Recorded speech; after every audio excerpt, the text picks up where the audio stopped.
This week, the Federal Reserve's chairman, Jerome Powell, appeared before the Senate Banking Committee to deliver the semi-annual monetary report to Congress. And Powell ended up needing to defend himself regarding the FOMC's decision to hike interest rates as the tool to combat inflation. Prices are still too high across many parts of the economy. We know that who feels it the most when the cost of rent and groceries go up? It's not the economic pundits and politicians who lecture us about discipline and stability. It's not the corporate executives who pretend they're making tough choices about prices while reporting record profit increases quarter after quarter and doing more and more stock buybacks. Congress Chairman Brown opened the meeting stating that the record inflation that Americans are suffering is due to corporate greed, suggesting rate hikes may not be the best tool to combat inflation, as nothing is being done to prevent these corporations from price gouging Americans. During the meeting, there was much discussion that by solely using the blunt tool of interest rate hikes, we're not seeing the reduction of inflation as quickly as anticipated, and that rate hikes alone may not be the best method for returning affordability to Americans. As Chairman Brown states, there are other important issues causing inflation that the Fed is just not talking about. Let's have a listen. It's a complex problem. Interest rates are a single, we know, blunt tool. Raising interest rates can't rebuild our supply chains and fix demand imbalances from the pandemic. Raising interest rates won't end Russia's brutal invasion of Ukraine. Raising interest rates won't prevent avian flu from devastating 1/3 of our egg supply or weather disasters from destroying key crops. And raising interest rates certainly won't stop big corporations from exploiting all of these crises to jack up prices far beyond the increase in their costs. Wow. So is it true that these big corporations that Brown's referring to are taking advantage of us Americans, increasing prices for their own greed? Or are corporations struggling to make ends meet due to higher operational costs? Last year, corporate profits hit a record high. Corporate PR chiefs assure us that these companies just have to raise prices. Their costs are going up. The workers just want to be paid too much. They have no other choice, they tell us. Yet when you look at their profits and their executive salaries and their stock buyback plans, it sure doesn't look like corporations have exhausted every available alternative. It's so brazen. Even global bankers called on the Fed to identify this profiteering as one of the biggest drivers of inflation. Paul Donovan, chief economist of global wealth management at UBS, wrote, "The Fed should make clear that raising profit margins are spurring inflation. Companies have passed higher costs on to consumers, but they've also taken advantage of circumstances to expand profit margins. The broadening of inflation beyond commodity prices is more profit margin expansion than wage cost pressures." Think about that. From a chief economist at UBS, I'll say it again, these companies have taken advantage of circumstances to expand profit margins. The broadening of inflation beyond commodity prices is more profit margin expansion than wage cost pressures, unquote. Understandably, the Fed can't force corporations to change their ways or rewrite the Wall Street business model on its own, but the Fed can talk about it. Ouch. I'm wondering how Fed Chairman Jay Powell felt about now, as this meeting is just getting underway. As we listen in, please try and read between the lines. Really think about what may be going on here so you can determine for yourself how you should prepare financially should we experience a major financial recession. How will the Fed land this plane? Will we see massive job loss? Right now, I believe that the only thread that's keeping it all together, especially the housing market, is still a relatively strong job market. Any wrong decision by our policymakers could place America into one of the deepest recessions we've seen since the Great Depression. Ladies and gentlemen, the Great Depression was less than 100 years ago, and it was a major recession that my grandparents experienced. And this was just 2 generations ago, and they never forgot it. Hey, welcome back, and thanks for spending your valuable time with me. It's no secret inflation over the last several years has many Americans stressed out. Many are struggling to pay life's necessities, as recent headlines state. How we went from record savings to record debt in just 2 years. And that household debt rises to $16.9 trillion. Credit cards pass pre-pandemic highs. Many Americans are living off of their credit cards, financing fuel for their cars, their groceries, utility bills, and other life essentials on extremely high interest rate credit cards. Millions of millennials have recently moved back home as rent prices and home prices, coupled with higher mortgage rates, have priced out the roof over our heads. Policymakers are shouting that the Fed's sharp interest rate hikes are now putting Americans at risk of losing their jobs. That, my friends, can be devastating to anyone not prepared for a financial downturn. Job loss alone can cause massive foreclosures, widespread evictions, and more personal bankruptcies than just about anything else. At the beginning of this video, you heard Chairman Brown's opening remarks stating that corporate greed is contributing to our high costs of living. And now he addresses the potential negative effects of cooling off the economy with high interest rate hikes. High interest rates, falling wages, increasing unemployment are all hallmarks of failed policies that end up helping Wall Street, the largest corporations in the country, the wealthiest people in the country. Because let's be clear what we're talking about when people use the economic speak that can cloud this conversation.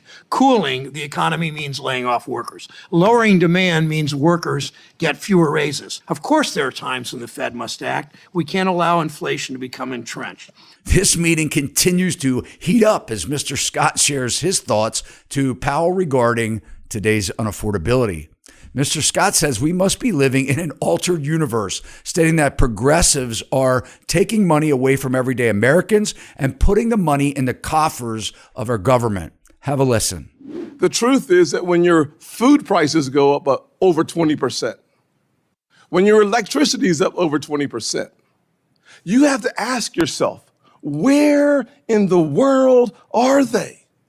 They cannot be in this universe. It must be an alternate universe where, in fact, it's okay for us to see prices go through the roof and our economy not stumble, but fall into a ditch. Why are we in the ditch?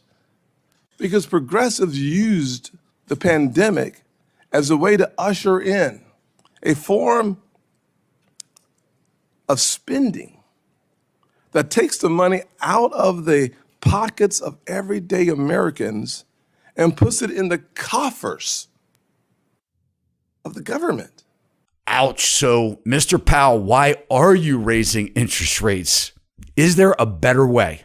There is a better way. The better way is to trust the American people. And when you do so, we don't have to have the Fed come in and raise interest rates so high to quell the challenges in our economy so that today versus 18 months ago, the price of the same house for your mortgage payment is twice as high. Why? Because of the runaway spending of our friends on the other side of the aisle. All right, guys, so I leave politics off of Sachs Realty's channel. Mr. Scott said it. I didn't. I'm not taking political sides, but it doesn't take a rocket scientist to realize that this current state of the economy is a political football. And with a campaign year ahead, this might get ugly. I will tell you, though, as a real estate broker, that I personally know that home sales have dropped significantly due to rising mortgage interest rates. Today's monthly mortgage payments with today's home prices are making the dream of home ownership seem more like a nightmare. Now, with all of this out of the way, let's talk about why we're here. Today, we'll hear from Chair of the Federal Reserve, Jerome Powell, on monetary policy in the state of our economy. And I don't expect Chair Powell to weigh in on the mini debate we just had, but I think we all know that the debt increase was much larger under President Trump and a Republican Senate than it has been since. Chair Powell, thank you for your service and your testimony today. Yep, sounds like a political football to me. Now, let's not get ourselves too bent out of shape, and let's give Chairman Mr. Powell a chance to tell everyone what the heck are the Feds doing, as further rate hikes are expected to be announced on March 22nd after the FOMC's next committee meeting. My colleagues and I are acutely aware that high inflation is causing significant hardship, and we're strongly committed to returning inflation to our 2% goal. We've heard this before. Over the past year, we've taken forceful actions to tighten the stance of monetary policy. We have covered a lot of ground, and the full effects of our tightening so far are yet to be felt. Oh my. Did you hear this? The full effects have yet to be felt. Even so, we have more work to do. Our policy actions are guided by our dual mandate to promote maximum employment and stable prices. Without price stability, the economy does not work for anyone. In particular, without price stability, we will not achieve a sustained period of labor market conditions that benefit all. You know, I'm confused about what price stability actually means anyway. I mean, prices are too high. We need price reduction, not price stability. And in a minute, we'll let Powell stumble on this concept. The data from January on employment, consumer spending, manufacturing production, and inflation have partly reversed the softening trends that we'd seen in the data just a month ago. Some of this reversal likely reflects the unseasonably warm weather in January in much of the country. Still, the breadth of the reversal, along with revisions to the previous quarter, suggests that inflationary pressures are running higher than expected at the time of our previous FOMC meeting. Guys, people are spending money because it's warm outside. Does this mean that raising rates are not reducing prices? Sounds like stagflation. He does state that inflation has come down from a year ago, but again, that doesn't appear to be giving Americans any more buying power as consumer debt continues to rise out of control and housing inflation is still unaffordable and rising in many U.S. markets. While housing services inflation remains too high, the flattening out in rents evident in recently signed leases points to a deceleration in this component of inflation over the year ahead.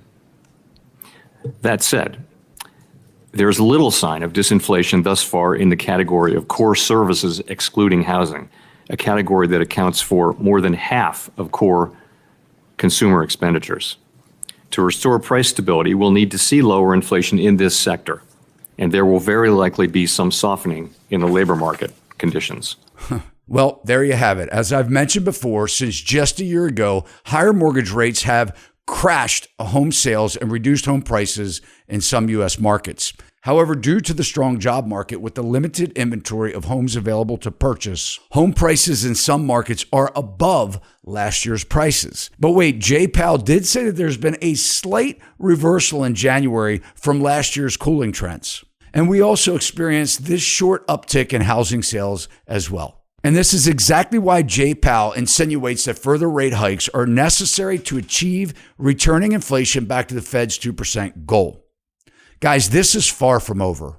And if we look back in history at times of similar circumstances, the Fed will raise rates until we experience a recession. And this will finally have a negative impact on our job market. So for those of you that feel that a rate hike pivot is in store, let's have another listen. We will continue to make our decisions meeting by meeting, taking into account the totality of the incoming data and their implications for the outlook for economic activity and inflation. Although inflation has been moderating in recent months, the process of getting inflation back down to 2% has a long way to go and is likely to be bumpy. As I mentioned, the latest economic data have come in stronger than expected, which suggests that the ultimate level of interest rates is likely to be higher than previously anticipated. If the totality of the data were to indicate that faster tightening is warranted, we'd be prepared to increase the pace of rate hikes. Bumpy and be prepared to increase the rate of rate hikes. How are we doing so far? Now let's have a listen to some suggestions that raising rates are not helping as anticipated. And you just heard for yourself that Jay Powell suggested that a higher rate than originally anticipated may be required. So, hello, Mr. Rounds. Bring us your opinion as to the current state of affairs. As you know, both core and headline inflation have remained persistently elevated. And over the past 12 months, real average hourly earnings fell by 1.8%. About 4% since President Biden took office. To make ends meet as prices increase, more Americans are leaning on credit cards. At the end of 2022, credit card debt hit a record of $930.6 billion, an 18.5% spike from a year earlier, and an average credit card balance rose to $5,805. Over the past year, the Fed has acted aggressively to tame inflation, and yet we are still seeing price increases.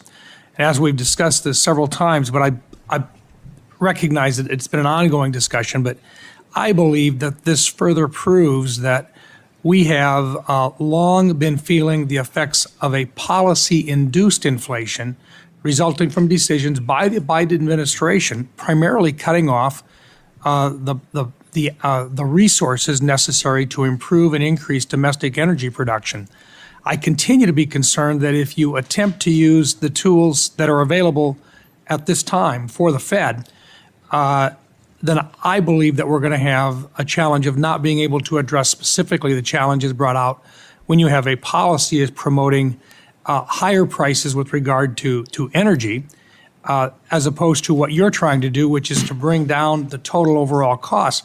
And I just wanted to ask, I guess, and you're going to think this is something that we've heard before, but do you believe that you currently have the monetary policy tools to actually reduce inflation? And I just put it in this perspective. In January of 2021, the CPI was 1.4% when the Biden administration began. In January of 2022, and this is before the Russian invasion of Ukraine, CPI was at 7.5%, 7.5%. Today, March of 2022. I think that he means March of 2023. CPI is 8.5%. Wouldn't it be fair to assess that a lot of the policy or the inflation that we've seen here may very well be due to policy decisions by this administration? Senator, not for us to point fingers. Our job is to use our tools. You asked whether we have the tools to get this job done, and we do over time. There are some things that we can't affect, but over time we can achieve 2% inflation, and we will. Over time we'll be broke. You've got a limited number of tools available to you, and the limited number of tools that you have are designed to impact simply the reduction in prices and so forth, and yet if there are competing interests out there that are pushing prices higher, you don't have the wherewithal to decide one tool versus another based on whether it's policy-induced or whether it is a matter of a shortage in supplies from outside or whether it's war-related. That's right. Our tools essentially work on demand, moderating demand, and so that's what we can do. So if there were policies in place that actually help to reduce inflation, in other words, and by that I'm just going to look at energy alone just as a good example. If policies were in place that were actually allowing energy prices to come down in the United States, then you would have less of a need to use the very blunt tools that you do have right now with regard to increasing rate increases. Maybe Is that we a could fair just lower statement, sir? prices.